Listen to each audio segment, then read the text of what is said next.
Assalamualaikum warahmatullahi wabarakatuh. Salam sejahtera untuk kita semuanya. Para mahasiswa yang berbahagia, pada pagi hari ini kita bertemu lagi dalam mata kuliah Pendidikan Pancasila. Pada hari ini, pokok bahasan yang akan kita bahas adalah proses perumusan Pancasila sebagai dasar negara.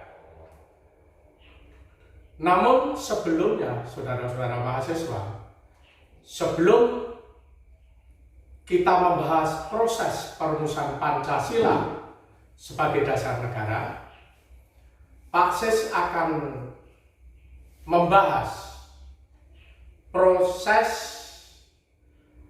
ataupun pengertian daripada pendidikan Pancasila yang kemarin sudah saya sampaikan. Ya, maka sebelum membahas proses perumusan Pancasila sebagai dasar negara, terlebih dahulu akan Pak Sis jelaskan tujuan pendidikan Pancasila. Saudara-saudara mahasiswa, di dalam Undang-Undang Nomor 20 Tahun 2003 tentang Sistem Pendidikan Nasional dan juga termuat di dalam Surat Keputusan Dirjen Dikti Nomor 43 _Dikti _Kep _2006 dijelaskan bahwa tujuan materi Pancasila di dalam rambu-rambu pendidikan kepribadian mengarahkan pada moral yang diharapkan terwujud dalam kehidupan sehari-hari, yaitu perilaku yang memancarkan iman dan takwa terhadap Tuhan Yang Maha Esa di dalam masyarakat yang terdiri atas berbagai golongan, agama, kebudayaan, dan beraneka ragam kepentingan, memantapkan kepribadian mahasiswa agar secara konsisten mampu mewujudkan nilai-nilai dasar Pancasila, rasa kebangsaan dan cinta tanah air dalam menguasai, menerapkan, dan mengembangkan ilmu pengetahuan, teknologi, dan seni dengan penuh rasa tanggung jawab dan bermoral. Di samping itu, para mahasiswa semuanya, pendidikan Pancasila bertujuan untuk menghasilkan peserta didik yang berperilaku satu, memiliki kemampuan untuk mengambil sikap yang bertanggung jawab sesuai dengan hati nuraninya. Yang kedua, memiliki kemampuan untuk mengenali masalah hidup dan kesejahteraan serta cara-cara pemecahannya. Yang ketiga, mengenali perubahan dan perkembangan ilmu pengetahuan, teknologi, dan seni serta memiliki kemampuan untuk memaknai peristiwa sejarah dan nilai-nilai budaya bangsa untuk menggalang persatuan Indonesia. Inilah tujuannya mengapa pendidikan Pancasila diberikan kepada mahasiswa, terutama jelas karena pendidikan Pancasila ini sesuai dengan Undang-Undang Nomor 20 Tahun 2003 tentang Sistem Pendidikan Nasional merupakan mata kuliah umum ya, MKU yang wajib diberikan kepada perguruan tinggi seluruh Indonesia. Oleh karena itu, pentingnya pendidikan Pancasila diberikan kepada mahasiswa dengan tujuan yang tadi sudah Pak Sis sampaikan di atas. Saudara-saudara mahasiswa, marilah sekarang kita bahas proses perumusan Pancasila sebagai dasar negara. Meskipun secara yuridis kita berpegang kepada rumusan Pancasila yang terdapat pada pembukaan Undang-Undang Dasar 1945 pada alinea keempat, namun secara historis perumusan Pancasilanya dapat kita lihat dalam sidang-sidang BPUPKI. BPUPKI adalah badan penyelidik usaha-usaha persiapan kemerdekaan Indonesia. BPUPKI, karena ini yang memberikan nama adalah Jepang, maka BPUPKI ini dengan bahasa Jepangnya adalah Dokuritsu Junbi Chosakai. Dokuritsu Junbi Chosakai ini dibentuk oleh Jepang. Nah, BPUPKI ini sebetulnya siasat Jepang, saudara-saudara mahasiswa. Karena Jepang mengalami kekalahan perang dengan sekutu. Selalu mengalami kekalahan perang dengan sekutu. Oleh karena itu, salah satu jalannya adalah mendekati bangsa Indonesia, memperhatikan bangsa Indonesia, termasuk pembentukan BPUPKI ini untuk mengambil hati pemimpin-pemimpin Indonesia. Memang saudara-saudara, pada tanggal 1 Maret 45 itu dibentuk oleh Jepang BPUPKI, ya, lalu diresmikan 29 April 45 dan dilantik tanggal 29 Mei 1945. Dengan ketuanya BPUPKI adalah Dr. KRT Rajiman Wediyodiningrat. BPUPKI ini, saudara-saudara mahasiswa, ini bersidang 2 kali. Sidang yang pertama adalah tanggal 29 Mei 1945 sampai 1 Juni 1945 yang merumuskan dasar negara. Jadi sidang pertama itu merumuskan dasar negara 29 Mei sampai tanggal 1 Juni, khusus untuk merumuskan dasar negara setelah Indonesia merdeka. Dasar negaranya harus sudah punya, harus sudah jelas. Dan sidang kedua itu tanggal 10 sampai 16 Juli 1945, saudara-saudara. Ya. Namun ada para ahli juga yang menyebutkan sidang kedua ini tanggal 1 sampai 17 Juli 1945.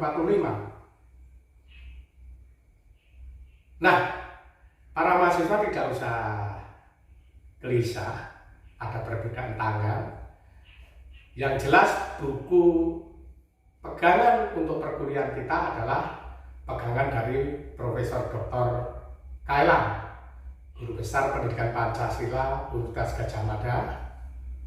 Ini buku pegangan yang kita pegang. Kalau Profesor Dr. Kailan itu menjelaskan di dalam buku Pendidikan Pancasila diterbitkan oleh Paradigma Yogyakarta.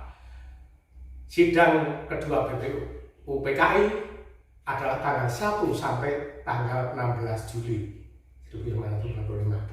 Namun ada sumber yang lain, ada yang menyebutkan tanggal 1 sampai 17 Juli 1945. Nah, hal ini tidak usah digelisahkan. Pedoman kita buku Kailan, ya. Saudara-saudara mahasiswa yang berbahagia, nah, Pak Sis akan menjelaskan. Mari kita kaji bersama-sama. Sidang pertama BPU PKI yaitu tanggal 29 Mei sampai 1 Juni 1945. Ada 3 pembicara, ya, pemimpin-pemimpin bangsa kita. 3 pembicara tadi adalah Mr. Muhammad Yamin, Profesor Dr. Supomo, dan Insinyur Soekarno. Nah, Mr. Muhammad Yamin mendapat kesempatan pertama tanggal 29 Mei 1945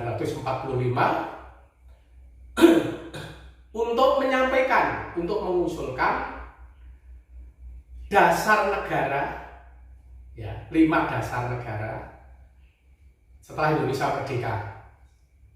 Nah, Muhammad Yamin telah mengusulkan secara lisan 5 calon dasar negara, antara lain 1. Peri kebangsaan, 2. Peri kemanusiaan, 3. Peri ketuhanan, 4. Peri kerakyatan, 5. Kesejahteraan rakyat.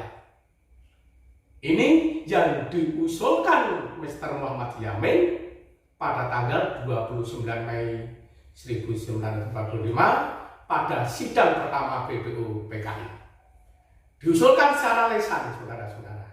1. Peri kebangsaan, 2. Peri kemanusiaan, 3. Peri ketuhanan, 4. Peri kerakyatan, 5. Kesejahteraan rakyat.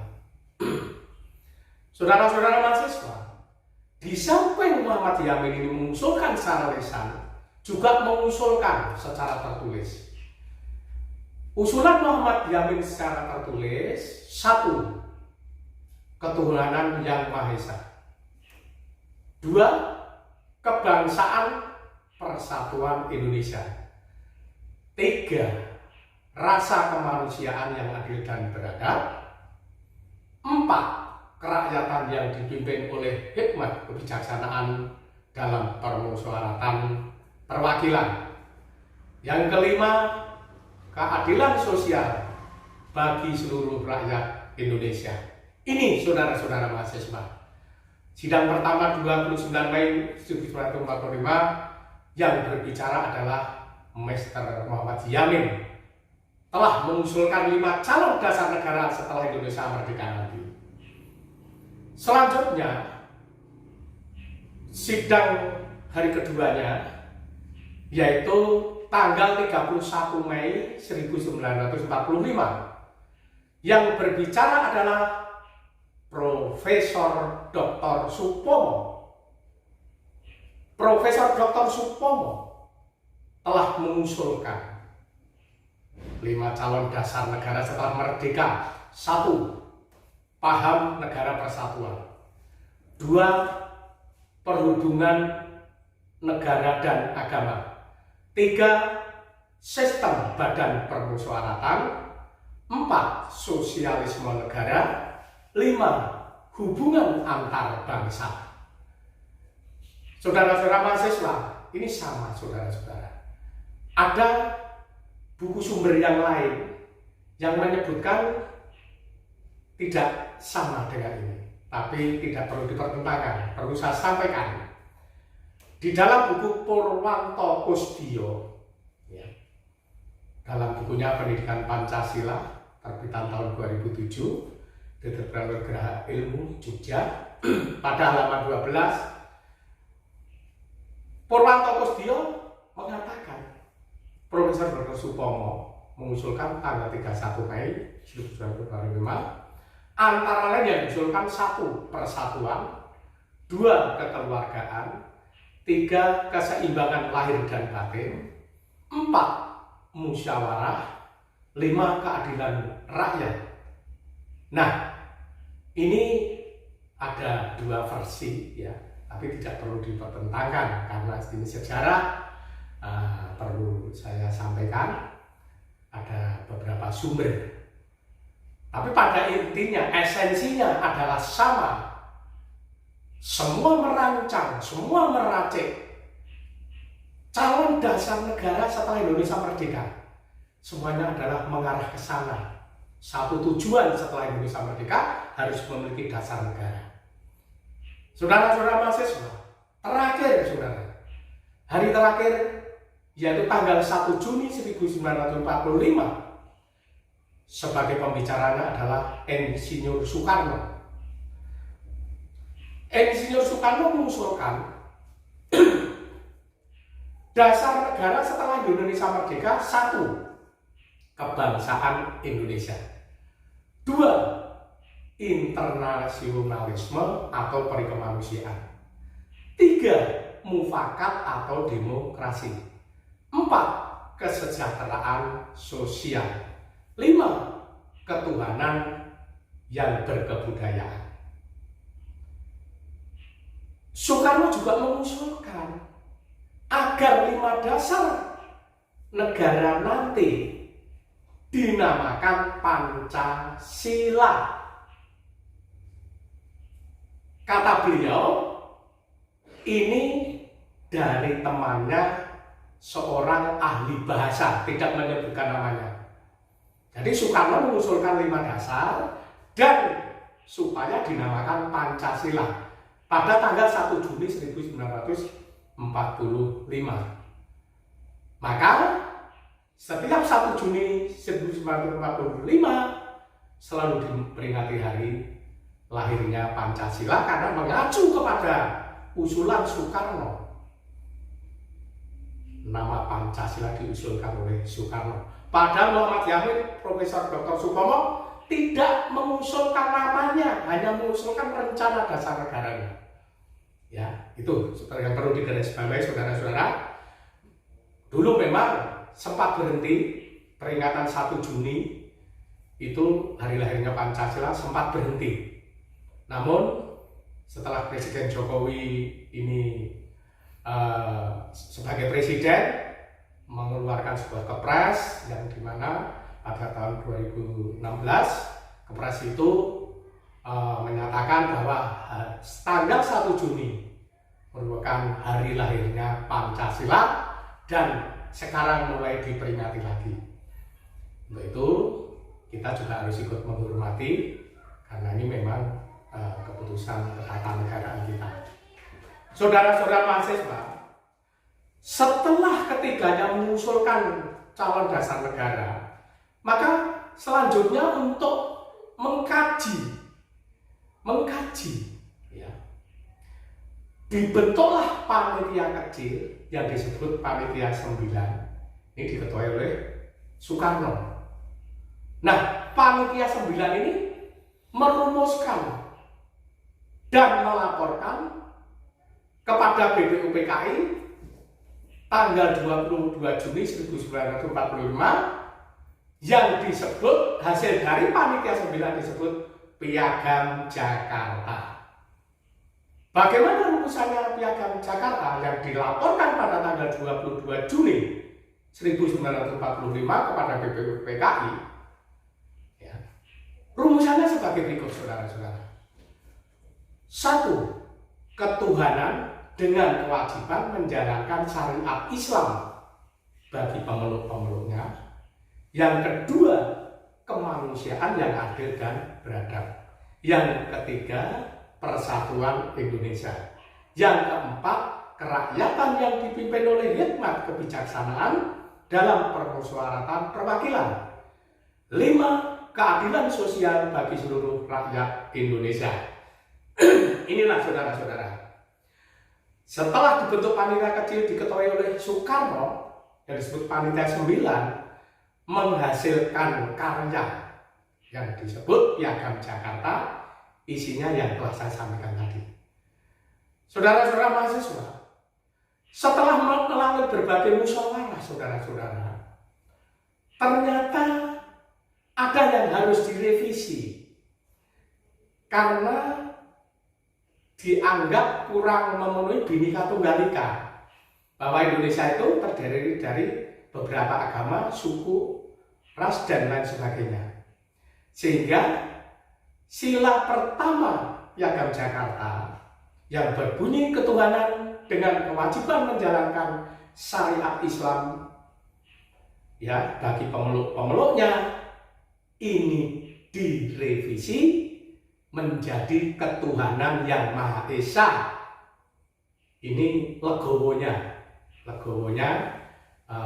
panitia sidang pada saat itu, karena memang biar mewakili berbagai agama, suku, ya, dan lain sebagainya. Oleh karena itu, saudara-saudara, pada sidang kedua ya, BPUPKI tanggal 10 sampai 16 Juli 1945, ini tugasnya merumuskan Undang-Undang Dasar. Bentuk negara. Merumuskan Undang-Undang Dasar, membuat bentuk negara, republik atau kerajaan. Tapi pada prinsipnya dari anggota sejumlah 64 suara itu paling banyak memilih bentuk negaranya adalah republik, itu ada 55 orang. Lalu luas wilayah negara dan lain sebagainya. Jadi sidang BPUPKI kedua tanggal 10 sampai 16 Juli 1945 ini merumuskan Undang-Undang Dasar, bentuk negara, luas wilayah negara, dan lain sebagainya. Digodok, digarap pada sidang kedua. Nah, saudara-saudara, tanggal 17 Agustus Indonesia menyatakan kemerdekaannya oleh Soekarno-Hatta mewakili bangsa Indonesia. Nah, tanggal 18 Agustusnya 1945 ditetapkanlah Undang-Undang Dasar 1945 yang di dalam pembukaannya termuat Pancasila. Pada alinea keempat. Nah, inilah saudara-saudara proses perumusan Pancasila sebagai dasar negara melalui beberapa tahapan. Boleh dikatakan secara historisnya itu ternyata juga sangat mengalami pemikiran-pemikiran yang dalam, persidangan yang siang dan malam tiada henti untuk merumuskan dasar negara. Oleh karena itu, kita sebagai penerus, marilah kita menaruh rasa hormat kepada para perumus-perumus dasar negara Pancasila ini. Kita taruh hormat, kita doakan beliau-beliau yang sudah dipanggil oleh Allah supaya masuk surga, karena jasanya besar sekali terhadap anak cucu atau generasi berikutnya yang mendapat warisan sebuah negara kesatuan Republik Indonesia yang berdasarkan Pancasila. Nah, saudara-saudara, tugas BPUPKI ini satu, untuk menetapkan dasar-dasar Indonesia merdeka dan berdaulat. Dua, tugas BPUPKI itu adalah mengkaji, mendalami, serta menyelidiki bentuk dasar negara yang cocok guna untuk kepentingan sistem pemerintah negara Indonesia pasca kemerdekaan. Nah, BPUPKI bersidang di sebuah gedung yang megah, karena zamannya adalah masih zaman Jepang, penjajahan Jepang, maka nama gedung itu dinamakan nama Jepang. Antara lain nama gedung itu Huo Sangiin, ya, Huo Sangiin. Nama gedung itu nama ya berbau Jepang. Wu Sangiin sekarang dinamakan Gedung Pancasila. Sekarang ini namanya Gedung Pancasila. Dulu namanya Gedung Wu Sangiin. Ya. Sedangkan BPUPKI itu juga karena itu yang memberi Jepang, yang namanya masih berbau Jepang. Dokuritsu Junbi Chosakai. Dokuritsu Junbi Chosakai. Badan Penyelidik Usaha Persiapan Kemerdekaan Indonesia. Inilah saudara-saudara prosesi perumusan Pancasila sebagai dasar negara. Mudah-mudahan bermanfaat bagi saudara-saudara mahasiswa sebagai calon penerus pemimpin-pemimpin bangsa juga harus mengerti proses perumusan Pancasila. Artinya Pancasila yang sekarang ditinggalkan kepada kita hasil perenungan yang terdalam, hasil karya bangsa Indonesia sendiri, bukan pemberian negara lain ataupun Jepang. Bukan. Pancasila sebagai kausa materialis Pancasila adalah bangsa Indonesia yang terdiri dari adat istiadat, budaya, dan lain sebagainya, terumuskan di dalam nilai-nilai Pancasila. Sekali lagi, sebagai kausa materialis Pancasila adalah bangsa Indonesia sendiri. Saya kira itu saudara-saudara mahasiswa, proses perumusan Pancasila sebagai dasar negara. Silakan untuk dipelajari lagi. Mungkin bisa membuka buku karangan Profesor Dr. Kailan Pendidikan Pancasila atau sumber buku dari yang lain. Silakan, hampir sama kalau dari sumber yang lain. Silakan, tidak harus Kailan, silakan untuk sumber yang lain. Itu saja pertemuan pada hari ini. Pesan Pak Sis, tetap jaga kesehatan dan semoga para mahasiswa tetap sehat.